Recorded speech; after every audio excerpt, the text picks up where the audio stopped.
I'll remember him as someone who cared about humanity and someone who devoted his life to making our broken world a better place. I will remember him fondly forever. I'm very happy that there was this prayer service. I think it shows great respect for a great man. I think that this Pope was special because he had a very open mind. I think many religious leaders could learn a great deal from the Pope's open mind.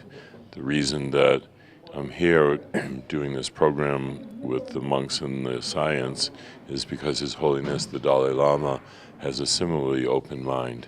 His Holiness says all the time that we do these things because our responsibility is to make the world a better place. And I think that that the Pope is an incredible example of someone who dedicated his life to making the world a better place, and not just for Christian people, but for all people.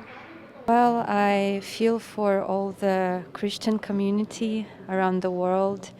I'm very happy to know that there is actually a non-sectarian approach in the Buddhist community, that they are still respecting Christianity and the Pope and his life and contribution to society. So I just came to Dharamsala for the audience with the Dalai Lama, and it so happened that I'm here in this temple today, that I could participate in this puja.